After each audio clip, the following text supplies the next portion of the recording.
Greetings and bienvenue, Midnight Crew. Thank you for returning to this broadcast. And welcome to new viewers joining us for the first time. If you like a video, then feel free to subscribe. Some viewers may find the following video disturbing. Viewer discretion is advised. Can we get some creepy stories that don't involve supernatural stuff for once?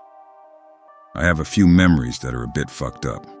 Be about 16 at the time, somewhere in the middle of 10th grade. My family moves to a shit town in South Georgia. So country there's nothing to do. Dad got a job offer at a college that was hard to refuse. We get a small home in a neighborhood off the beaten path. Not exactly the nicest homes. But my dad considered it splitting the difference between his desire for city life and my mom's desire for a large property. The houses were close, but far enough that you had a huge yard in the back. Like a walk around your property could take a good 7 to 8 minutes. Anyways, I became close friends with my neighbor.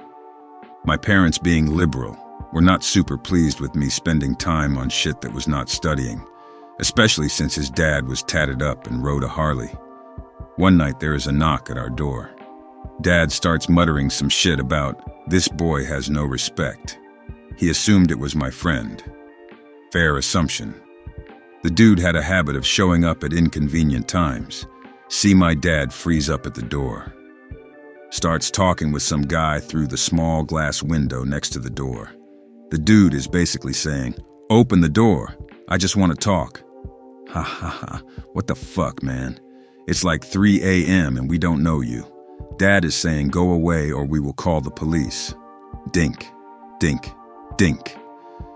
I freeze up and turn around at the sofa. There are two scammer-looking guys at our backsliding glass door. Grab my sister and shove her head to the floor. She gets it. Scammer 2 smiles and points at the lock on the door with his right hand. Both dudes have one hand behind their back. Start approaching them slowly. As I am crossing into the kitchen, I duck behind the island. It's like a built-in table in the center of the kitchen. Hear them start tapping the glass again. They know they have us trapped. Even if we called the cops, the response time is absolute shit out there. I'm hiding behind a piece of furniture. I'm like 7 to 8 feet from these guys. Dad is getting taunted by the dude at the front door. Too scared to call out. So I just grab a knife from the cabinet next to me and sit there for a bit. Then do the only thing I can think to do. Pull out my cell phone and call my friend. Cody is groggy as hell, but sobers up when I tell him what is happening. He just says, "Don't worry," and he will call me back. I decide to trust him and hang up. At this moment, my mom decides to wake up and walk out of the hallway between the living room and the kitchen. It takes a minute for her to register what is up. I'm on the floor with a knife. Dad is basically pleading with some man to just go away. My sister is on the floor hiding under the sofa. Finally, she sees the men at the back door and just breaks down. I hop up now, knife out, facing the men. One of the dudes has a giant axe and the other has a pistol. This time he points at the lock with the pistol. I adjust my position so I am between him and my mom. Standing my ground, but essentially have no idea what I should do. Suddenly, my phone rings and there is an insanely loud bang. Shut my eyes in that moment. Opened them and the 2 men were gone. Looked down in fear. Legitimately thought I had been shot. I'm good. Hear the front door open. Hear tapping at the back door again. Cody is standing there with a rifle. Rush and open the door. He comes in, and I can hear his dad talking to mine at the front door. We start talking about random shit. Adrenaline rush. Had our brains scrambled, I guess. We go to see our dads. My dad is thanking Cody's dad, who is standing there like a giant bear with a shotgun. Apparently, he was the one who fired a shot at the guy at our front door. The other guys ditched when they heard the gunfire. Our families were a lot closer after this whole ordeal. Grew up in New England. If you know anything about New England, it's that we love 2 things: taxes and old-ass schools. The school I went to was built in the 1830s. Beautiful architecture and all, but still wicked old. I don't think there was ever a year where a part of the building wasn't under some form of reconstruction. Water damage, weather damage, broken pipes, old sections of the walls literally just crumpling off. Parents are worried some kid is going to get hurt by falling bricks and want the school either torn down or not used anymore. Others are history buffs and want everything to stay the same. Small New England town feel. Crap. Aside from the actual cost of fixing or straight-up changing schools, the town has divided on this for years. One teacher who taught special ed and tutoring, who was a little off herself, rallies her students. The students weren't completely disabled but had obvious issues. They're reading books like Animal Farm and 1984 for school. She convinces them that wasn't real communism. What the town is doing is exactly the same, and Orwell was warning us. The students rally, making dozens of petitions and bugging the shit out of everyone to stand up to the oppression. The teacher never owned up to starting it, but encouraged them in her classes. I tell her to fuck off when she asks me to get involved 4 times and get kicked out of the room. I only knew about it because I was in the class. I sucked at math and got into an occasional fight. Goddamn small towns, man. People have nothing better to do than bitch to each other over useless issues. You'd think there would be some kind of screening to keep teachers from sprouting personal beliefs and passing it off as education. I had something happen to me a while back I thought I'd share with you guys. Be me, 16 or 17. On a road trip back from Lackland Air Force Base to Oklahoma. Older brother graduated basic training. Just me and my older sister driving back. It's nighttime. Already passed into Oklahoma. House is roughly another 70 miles. Sister is real tired. Can see she is struggling to stay awake. Offer to drive. We stop at a small rest station to go to the bathroom and switch seats. Take a knife with me since it's almost 2 in the morning and I know how weird these places can be at night. Walk into the bathroom. See an older dude at one of the urinals, but someone else is in a stall, so I just go to the urinal next to him. Take the knife out of my pocket and set it down on top of the urinal. See a message in Sharpie that says, "Tap foot for fun." The knife clicks on the urinal as I set it down. The old dude peers over the divider and looks at me, then down. Get a little freaked out.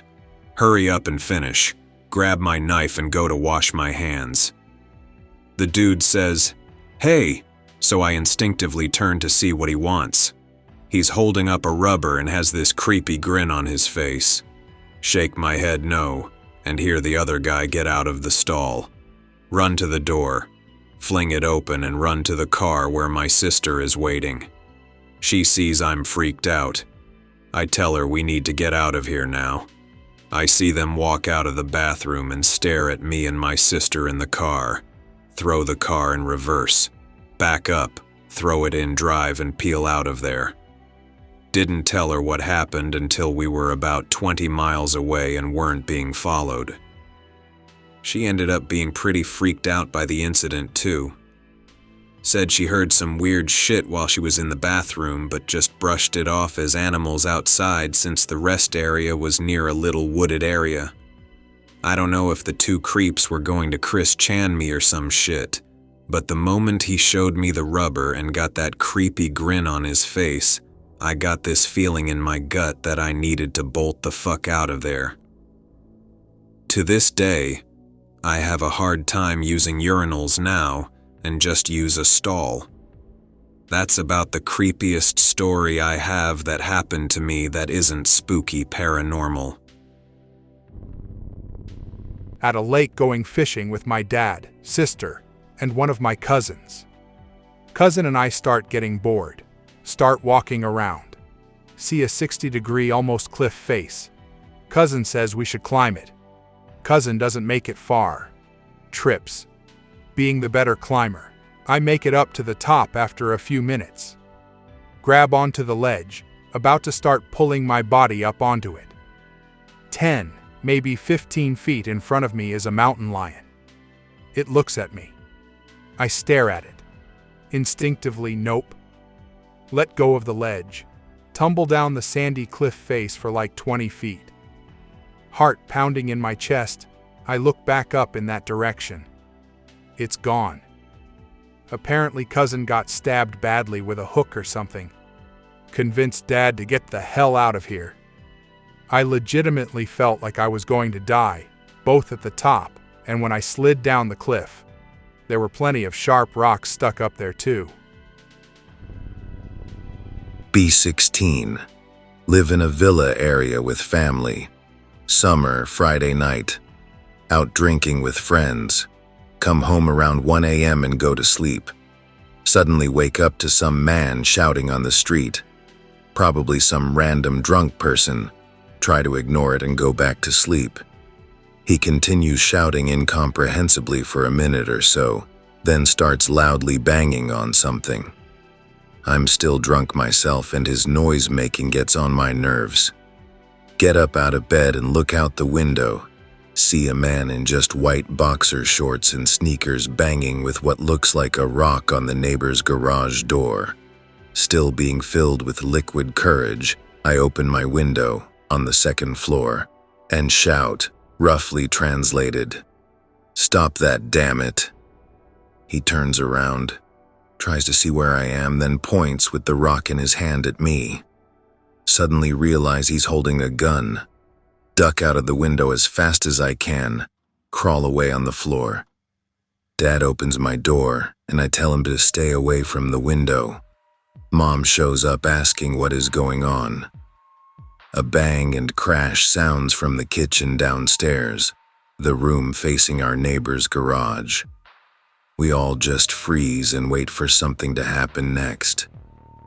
Wait for what felt like forever.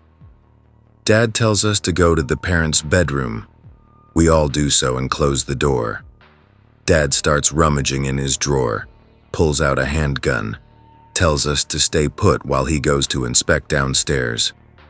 He walks to the staircase and shouts down, "Are you there?" No answer. He walks downstairs slowly. We then hear the same man shouting from a few blocks away. Breathe out in relief. Dad comes back up, tells us the kitchen window had been smashed in, but the gunman hadn't gotten into the house. We make some tea and clean up the broken glass. Cover the window with a garbage bag. Discuss the happening for a while, then decide to go to sleep. Next day, the police came. They tell us that the man had been arrested outside a nearby grocery store. He had only fired one shot into his own foot. B7. Live in the ghetto hood. One time saw a guy with 2 little cute dogs holding giant iron weights. Didn't understand. Dad has this bum that's like 30 come to our door every day looking for money or smokes. Dad makes him mow the lawn, etc., then gives him money. October. Watching Goosebumps on TV, Mom in the living room. Boom, boom. Hear glass shattering, Mom screaming. Just think Mom hurt herself again. She usually overreacted to things like that. Screaming for my older brother, 15. Keep watching Goosebumps. Turn it louder. 5 minutes later.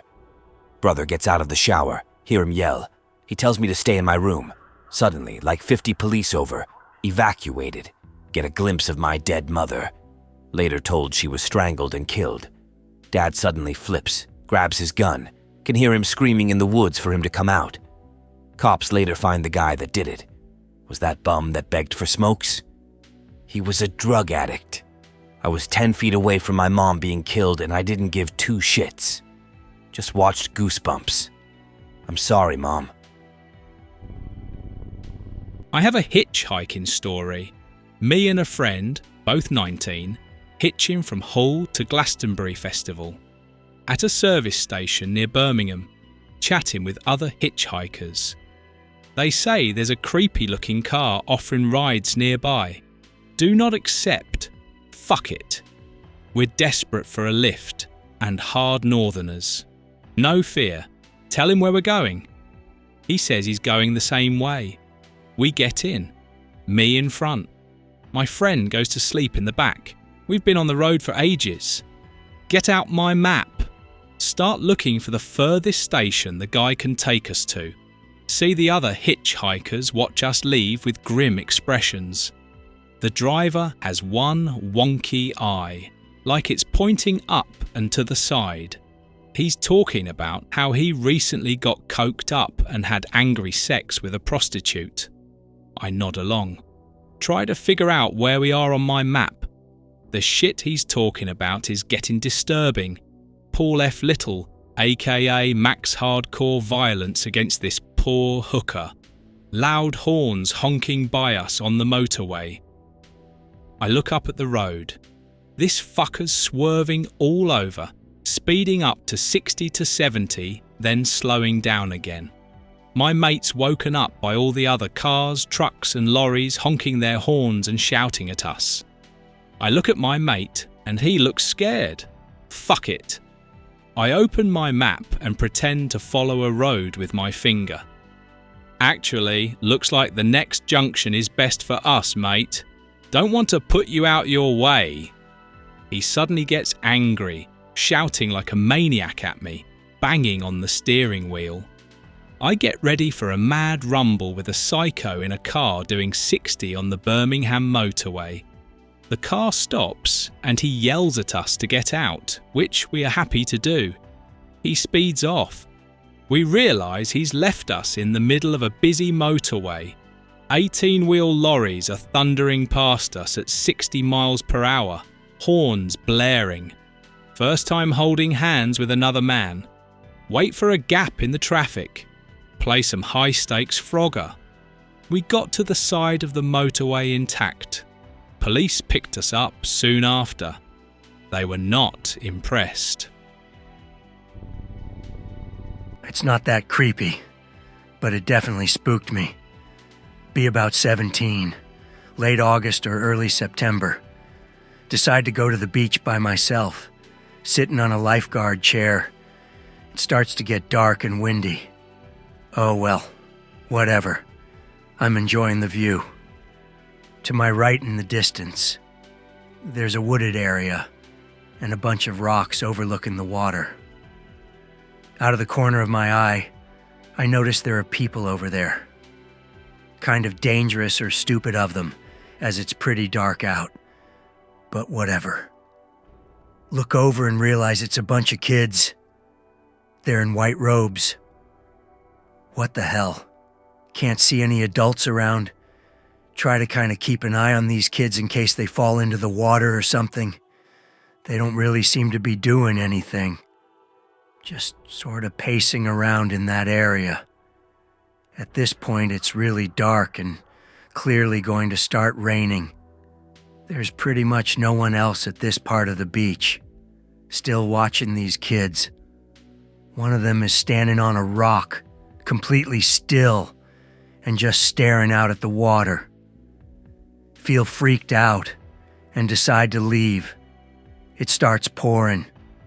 Probably just some kids whose parents took them to the beach and didn't care that they were hanging around by the rocks. But still, the white robes and their movements spooked me and gave me really weird vibes. Who knows? All right. Well, since I've been lurking in this thread for a while, thought I might as well contribute. Can't be asked to Greentext because I'm already half a bottle of wine down. So basically, I've had eerie stuff happen to me a few times in my life, and I might post others if there's any interest and I'm sober enough. I'm currently on my uni year abroad studying in a city in Portugal. I was in Spain last semester, and I moved here about a month ago. I found a cool-looking flat with relative ease in the center of this city. But to be honest, I'm only going to be here for 3 or 4 more months, so I didn't really care what kind of accommodation I was to stay in. The place is nice, and in a great location, Unfortunately, my flatmates keep themselves to themselves. But as previously mentioned, I'm not too fussed with who I live with. There are 2 unoccupied rooms. The landlord has yet to find tenants. One near the front door, and one at the very back to the right of my room. A girl and her boyfriend live to the left of me, and despite not being the most talkative people in the world, they seem friendly. Anyway, 2 weeks ago, my flatmate and her boyfriend went to Lisbon for 5 days, meaning I was the only occupant for that period. Seeing as I barely speak to them anyway, I thought nothing of it and just went on with my daily routine of going into uni for lectures, chatting to my mates on Facebook, and going to bed. Now this is when things scared me. My flatmate had already been gone for 2 days and, after a coffee-fueled day of study and procrastination, I found myself laying in bed at 1:30 in the morning in a state of semi-slumber. I heard noises nearby, but dismissed them as someone walking about on the floor above me. But after hearing muted coughs, it was very apparent these were coming from the empty room next to mine, the unoccupied one. I decided to get up quietly in a cold sweat and make sure my room was locked, which it thankfully was. I could have sworn I spent what seemed like an hour listening out for the footsteps, occasionally pacing around the adjacent room until I heard them, quite clearly, trudging past my room and walking around in the kitchen and dining room and flipping switches. I somehow eventually got to sleep and woke up the next morning, rather amused at myself for being scared and thinking that another tenant must have moved in while I was away. But to my dismay, the door to the empty room lay open, and the room was bare. It certainly did not look lived in. This happened for 2 more nights, and after the last one, I noticed that several things were missing from my shelf in the fridge. If you must know, yogurt, salami, and a whole pack of pre-cooked chicken. Suffice to say, this has properly freaked me out. Even though my flatmate is back and the movement has stopped, I haven't really told anyone about it. So here's hoping that never happens again, and somebody actually properly moves into that room so that I can stop getting a little paranoid every night in bed. Before you ask, the landlord lives in the suburbs, and I'd love to see someone break into a 6th-story window just to steal my fucking pre-cooked chicken. B16. Mum wakes me up at 6 a.m, saying that Grandpa is on the verge of dying in the hospital. He was there a while already. Go there, enter the ICU with my mum.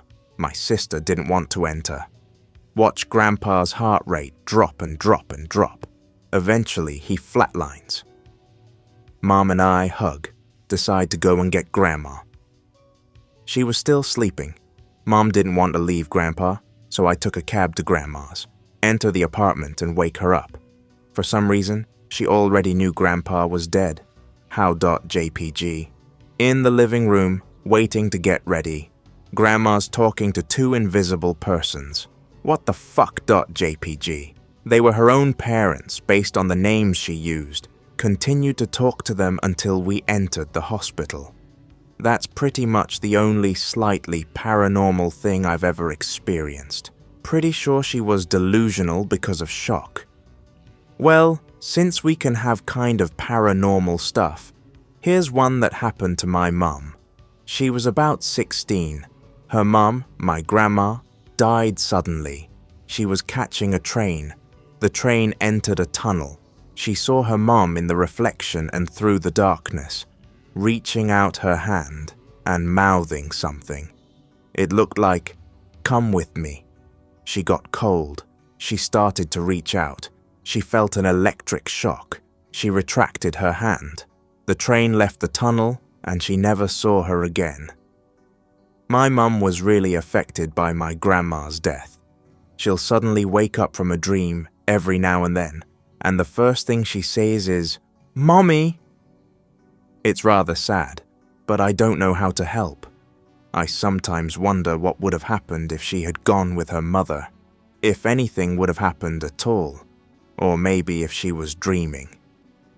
Kind of reminds me of shortly before my father died. My dad's death was fairly sudden. One day he was fine, the next he was dead. He was too tough to let on, so any of us saw it coming. But a couple weeks before he died, I had this dream where I was in my living room with all of my family. We were just chilling. My dad got up to cook us a big dinner as he usually did. But when I looked at him at one point, the dream sort of broke down. Everyone else continued on their actions as normal as my dad started to disappear. He went invisible while his clothes stayed just floating there, and the house started to fall apart. I looked out the window, and it was fall. Looked at my dad and my house. My dad was sort of see-through, and the house was starting to lose sections of wall. Looked out the window again, and it was winter. By the time I looked back at my dad, he was completely gone. Nobody seemed to be bothered by it, except for me in the dream. It continued on, but that's the main point. My dad died 2 months after I had the dream. Had it in the fall of 1 year, he died in winter of the next year. And everyone seemed to carry on with their lives afterwards. Except for me. Stuck in a house that seemed to fall apart more and more with each passing day. It was the most uncanny shit that I happened to have that dream just before he died. And he died at the season that he disappeared in the dream. I don't know, man. Sorry for not scary. Be my dad. His mother, my grandmother, lives with him.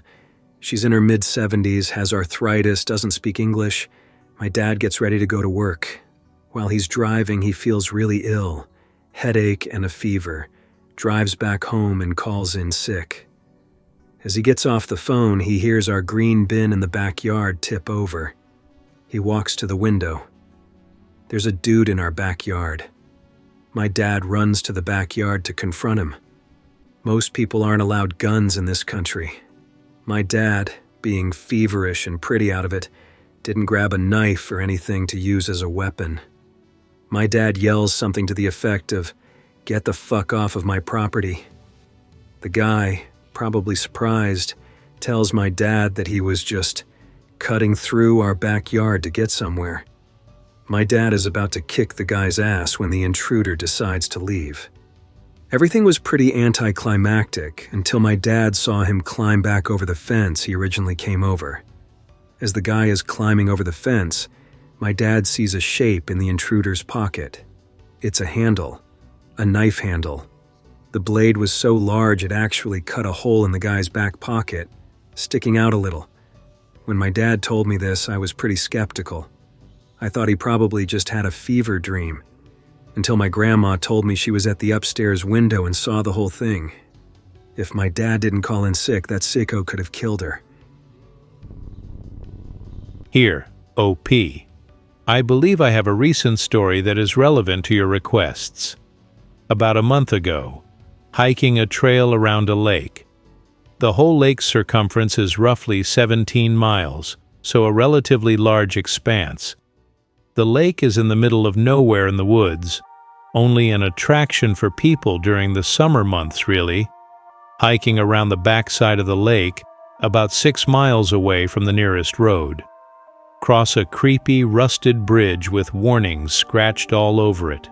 Bring a weapon, Bigfoot is watching, don't look up, etc. At this point, me and my buddy's interest was piqued. The area around this bridge was surrounded by steep forested hills, ferns, Spanish moss everywhere. Really a shady kind of cove in this lake. Continued onward, walking at a slower pace so we could scan the surrounding environment for anything. about 100 meters down the trail from the bridge. Hear a piercing scream from a woman. Couldn't have been further than 150 meters. After a brief discussion with my friend, decide to go further. No more noise, not even ambient wildlife anymore. Strange. Come to a bend in the trail, a strange little structure in the bushes, not 50 feet from where I stood. How convenient. Investigate further. It's an outhouse, in the middle of nowhere. The rest of the hike went without incident. Very anticlimactic, I know, but that's the way it goes. Work at a prison, winter, daylight savings time, dark at dinner, everything going normal, watching inmates get in line to the chow hall. One I've known for a bit keeps eyeing me while in line. I call him over for a pat search. While patting him down, I ask what's up since he's acting odd. He just says, "Should have called in, man." Seconds after, I look over and there is a crowd of inmates that seem to be punching something under them. I assumed another inmate. Run over, yelling and pulling them off. Other guards are coming at this time. Takes what seems like a lifetime to get them off. Some guards got hurt. Turns out most of the crowd had knives on them. The dude they were hitting had his head almost completely off, eyes gouged out, body covered in blood. Most nope moment of my life so far. I hope that you enjoyed tonight's broadcast. If you enjoyed tonight's story, then please subscribe to the channel as more Greentext will appear daily. A new broadcast will appear when the clock strikes midnight Central Time.